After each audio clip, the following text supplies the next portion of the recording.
아멘. 오늘 말씀을 통해 하나님이 우리에게 정말 원하시는 것이 뭔지 오늘 말씀을 통해 우리는 깨닫습니다. 그날에라고 말씀하십니다. 그날이란 승리의 날이죠. 그날 승리의 날, 죄와 더러움을 씻는 셈이라고 이렇게 말씀하십니다. 죄와 더러움을 씻는 셈이다. 웅덩이가 아니고 셈이죠. 웅덩이는 어떤 곳입니까? 물이 고여가지고 결국 썩어버리는 곳이죠. 어떤 것이든 고이면 안 됩니다. 자꾸 고이고 우리끼리 그리고 거기에만 머물면 웅덩이가 돼버리고 썩고 말죠. 그러나 샘은 어떤 곳입니까? 샘은 끊임없이 그 속에서 물이 솟구쳐 오릅니다. 물이 솟구쳐 올라가지고 그것이 주변으로 흘러가죠. 결국 하나님이 원하시는 것도 하나님의 은혜가 우리 안에만 머물러 있는 것이 아니고 우리 안에서 흘러서 넘쳐 그리고 그 주변 땅을 적시는 그렇게 샘이 솟구치는 은혜를 하나님이 원하십니다. 특별히 죄와 더러움을 씻는 셈이 다윗의 족속과 예루살렘을 주민을 위하여 하나님의 택한 백성을 위하여 열릴 것이다 라고 이렇게 말씀하고 계십니다. 하나님 원하시는 것은 정결함이죠.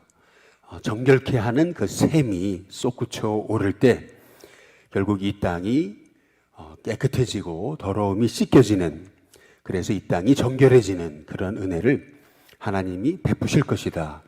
이것이 하나님이 우리를 향한 그런 마음이시고 꿈이고 계획이신 것을 알 수가 있습니다. 더러움을 가지고는 하나님 앞에 쓰임을 받을 수가 없죠. 하나님은 죄와 더러움을 씻는 셈이 터질 것이다, 열릴 것이다, 그렇게 약속하고 계십니다. 저와 여러분에게 죄와 더러움을 씻는 은혜의 문이 열려지기를 주님의 이름으로 축복합니다. 은혜의 문이 열리고 감사의 문이 열리고 기도의 문이 열리고 찬송의 문이 열리고 전도의 문이 열리고 또 영의 눈이 열리는 은혜가 있게 되시기를 주님의 이름으로 축복합니다.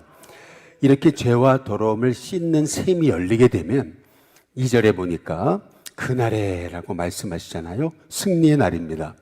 우상의 이름을 이 땅에서 끊어버리겠다. 그래서 기억조차 되지 못하게 할 것이다 라고 말씀하십니다. 하나님이 가장 가증히 여기시는 것은 우상인 것을 알 수가 있습니다.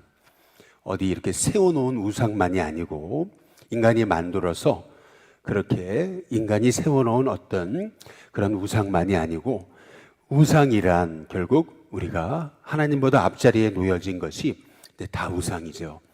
그것이 돈 우상일 수도 있고 또 명예 우상일 수도 있고 또 자리 우상일 수도 있고 또 세상 쾌락 우상일 수도 있는 거고요. 그 어떤 우상이든 간에 하나님께서 우상의 이름을 이 땅에서 끊어버리겠다, 기억도 되지 못하게 할 것이다 라고 말씀하고 계십니다. 뿐만 아니라 거짓 선지자와 더러운 귀신들을 이 땅에서 떠나게 할 것이다 라고 말씀하십니다. 여기서 우리가 마지막 때 바로 주님이 오시기까지 얼마나 거짓 선지자들이 일어날 것이다 라고 하는 것을 알 수가 있는 대목이죠. 그런데 특별히 여기 보면은 우상의 이름을 이 땅에서 끊어서 기억도 되지 못하게 할 것이며 라고 하신 다음에 거짓 선지자와 더러운 귀신 이렇게 말씀하고 계십니다. 거짓 선지자와 더러운 귀신, 이 거짓 선지자 배후에는 더러운 귀신이 역사하고 있음을 우리가 또한 이 말씀을 통해서 우리가 알 수가 있는 거죠. 우리가 이 땅을 향해서 우리가 기도해야 되는 이유는 얼마나 많은 영혼이 거짓 선지자에 의해서 미혹당하고 있는가라고 하는 것을 우리가 생각해 보게 될 때 우리가 마지막 때에 기도해야 되는 것은 바로 이 땅의 영혼들이 거짓 선지자들에게 미혹당하지 않도록, 또한 우리가 복음 전하고 또한 우리가 이 땅의 영혼들을 중보하는 하나님의 종들이 돼야 될 줄로 믿습니다. 그래서 사람이 아직도 예언할 것 같으면 그 낳은 부모가 그에게 내가 여호와 이름을 빙자해서 거짓말을 하니 너는 이제 살지 못할 거다 라고 하실 거라는 거죠. 심지어는 그 낳은 부모가 그가 예언할 때에 그를 칼로 찔를 거다라고 그렇게 말씀하고 이제 계시는 거죠. 더구나 그날에는 선지자들이 예언할 때 그 환상을 갖기 부끄러워할 것이다. 사람을 속이려고 털옷도 입지 아니할 것이다. 이렇게 말씀하십니다.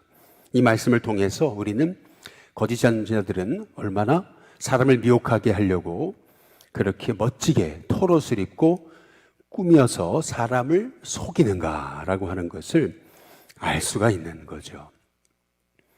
얼마나 아름답게 포장해서 그렇게 사람들을 속이니까 사람들이 이제 그 미혹에 넘어지게 되는 거죠. 그러나 5절에 보면은 하나님께서 그날에는 나는 선지자가 아니요 나는 농부라 내가 어려서부터 사람의 종이 되었노라 그렇게 할 것이라고 말씀하십니다. 거짓 선지자가 들끓는 것처럼 이 땅에 얼마나 많은 사람을 미혹시킵니까? 그런데 그 거짓 선지자를 하나님이 떠나게 할 것이다. 사라지게 할 것이다. 기억조차 되지 못하게 할 것이다. 하나님께서 말씀하고 계십니다. 근데 특별히 6절에 보면은 어떤 사람이 그에게 묻기를 내 두 팔 사이에 있는 상처는 어찌 됨이냐 이렇게 묻잖아요. 그러면은 대답하기를 이는 나의 친구의 집에서 받은 상처다 이렇게 말씀할 거라고 사인을 주십니다. 결국 왜 많은 사람이 미혹에 빠집니까? 결국에는 친구에게 이렇게 친구가 좋아서 쫓아가 가지고 그렇게 그 공동체에 들어가 보니까 그 분위기가 좋고 그리고 자기를 돌봐주고 자기를 위로해주고 자기 힘든 것을 그렇게 곁에서 안아주고 그러니까 근데 사람들이 그 거짓 선지자에게 이단에 빠지고 사이비에 빠지고 하게 된다라고 하는 사실을 우리가 알 수 있는 거죠. 미국에도 가면은 몰몬교 같은 곳이 상당합니다. 근데 왜 거기 이렇게 사람이 빠지는가 보면은 꼭 거기가 천국 같더라는 겁니다. 얼마나 그렇게 그 공동체 안에 그렇게 잘해주고 그렇게 얼마나 서로 위해주고 이제 이런 것들이 세상에서는 볼 수 없는 모습이더라는 거죠. 뭐 거기가 이단이든 사입이든 상관없다는 겁니다. 내가 이렇게 위로받은 곳이 어딨냐. 이것이 이단에 빠져든 사람들의 반응입니다. 뭐 거기가 누가 2단이든 뭐 3단이든 뭐라 그러든 상관없이 나는 여기가 너무 행복하고 너무나 좋고 나를 위로해 주는 곳은 여기밖에 없는데 누가 뭐라 해도 나는 여기 떠나지 않는다. 근데 이것이 그 2단에 빠진 사람들의 속성이라고 하는 거죠. 이것을 우리가 오늘 말씀을 통해서 우리가 생각해 보면 우리에게 적용해 본다면 우리 주님이 세우신 주님의 공동체가 2단보다 못하면 되겠느냐라고 하는 겁니다. 2단보다 더 우리가 아름다운 사랑의 공동체를 세워가야 되지 않겠느냐. 여기 보면은 내 두 팔 사이에 있는 상처 어찌 됨이냐 그랬더니 이는 나의 친구의 집에서 받은 상처다. 이제 이렇게 말하잖아요. 결국에는 우리도 전도란 결국에 이렇게 관계를 통해서 내 가까운 친구들과의 관계 속에서 우리도 여기 보면은 이 악한 거짓 선지자를 통해 받은 상처라 그러잖아요. 그런데 이제는 십자가 복음의 흔적을 남기는 저와 여러분이 돼야 될 줄로 믿습니다. 그것이 바로 우리가 이 땅을 회복하는 그러한 전도의 비결이라고 하는 사실을 우리가 알 수가 있게 되는 거죠.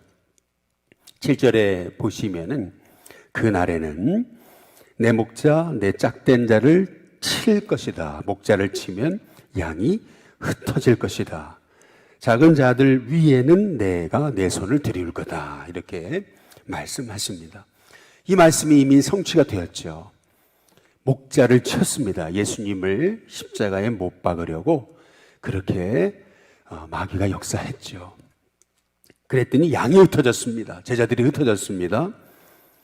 그러나 작은 자들 위에 내가 내 손을 들이울 거다. 바로 성령이 임하셔서 마가다라 방에서 성령 역사가 일어나자 결국 그들이 흩어져서 복음을 전하기 시작했던 거죠.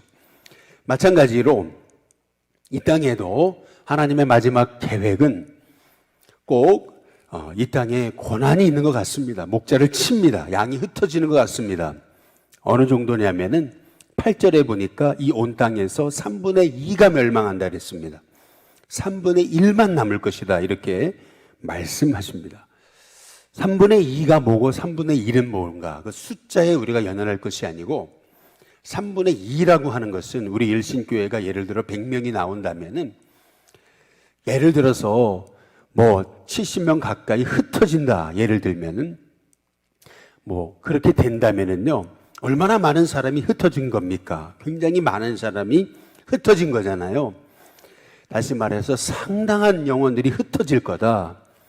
그러나 3분의 1은 거기 남을 거다. 적은 자의 숫자가 남을 것이다. 그러나 내가 그 3분의 1을 불 가운데 던져 은같이 연단할 것이고 금같이 시험할 것인데 그들이 나의 이름을 부를 것이다. 이렇게 말씀하고 계세요. 고난 때문에 하나님 앞에 부르짖을 수밖에 없던 상황이 있게 될 거라는 거죠. 그런데 오늘 9절에 보니까 내가 그들의 부르짖음을 들을 것이다 이렇게 말씀하십니다. 하나님은 저와 여러분의 기도를 들으심을 믿으시기를 주님의 이름으로 축복합니다. 이렇게 많은 사람이 흩어지고 그리고 하나님의 사람들이 줄어드는 것 같아도 하나님은 그 3분의 1 남은 자 그들을 연단하신 다음에 그들이 하나님의 이름을 부를 때 내가 들을 것이고 나는 말하기를 이는 내 백성이라 할 것이고 그들은 말하기를 여호와는 내 하나님이시라 할 것이다 라고 말씀하십니다. 초대교회에 스데반으로 인한 환란이 있었죠. 초대교회에는 복음 때문에 엄청난 환란이 있어서 성도들이 흩어졌습니다. 그러나 그 환란이 오히려 그들이 이르는 곳마다 안디옥에 이르고 구브로에 이르고 그들이 이르는 곳마다 그들이 복음을 전하기 시작했죠. 결국에는 뜻밖의 안디옥의 교회가 생겨지고 그래서 거기에서부터 세계의 복음화가 다시 열려지게 되는 것을 볼 수가 있습니다. 마찬가지로 우리에게도 어려움이 있습니다. 그러나 우리가 해야 될 일은 오늘 말씀처럼 그들이 내 이름을 부르리니라는 말씀입니다. 우리가 기도해야 되는 줄로 믿습니다. 아무리 계획이 좋고 아무리 프로그램이 좋고 아무리 우리가 완벽한 그런 플랜을 짜도 기도하지 않으면은 성령의 역사가 나타날 수 없는 줄로 믿습니다. 결국 내 이름을 불러야 된다. 그러면 내가 들을 것이다. 우리 하나님이 말씀하고 계십니다. 이렇게 우리가 이 시대, 이 상황, 바로 이 마지막 때를 향하는 바로 이 우리의 시점에서 우리가 해야 될 일은 하나님 앞에 부르짖고 기도하는 일임을 분명히 우리 하나님께서 말씀하고 계십니다. 기도하지 않으면은 이 거짓 선지자, 기도하지 않으면은 약한 영들의 영적 싸움에서 우리가 자꾸 넘어지게 되는 거죠. 그래서 기도해야 됩니다. 기도할 때에 오늘 말씀에서 하나님 약속하신 것처럼 그날에 죄와 더러움을 씻는 셈이 다윗 족속과 예루살렘 주민을 위해서 열릴 것이다 라고 말씀하고 계시잖아요. 하나님이 우리에게 은혜의 샘을 터지게 하실 줄로 믿습니다. 그것은 죄와 더러움을 씻을 것이고 그것은 이 땅을 정결케 할 것입니다. 그래서 하나님 바로 이 땅을 정결케 해달라고, 하나님 우리의 죄를 용서해 달라고, 하나님 우리가 하나님 말씀 앞에 서지 못했다고 고백하면서 우리가 회개하며 기도할 때에 하나님께서 이 땅을 향한 죄와 더러움을 씻는 샘이 터지게 하셔서 이제는 고인물이 아니고 고인 웅덩이가 아니고 속에서 흘러나오는 영적 샘을 통해서 이 땅의 더러움을 씻고 치유하는 은혜가 나타나게 하실 줄로 믿습니다. 우리 함께 찬송가 함께 부르겠습니다. 258장 함께 찬양 부르겠습니다.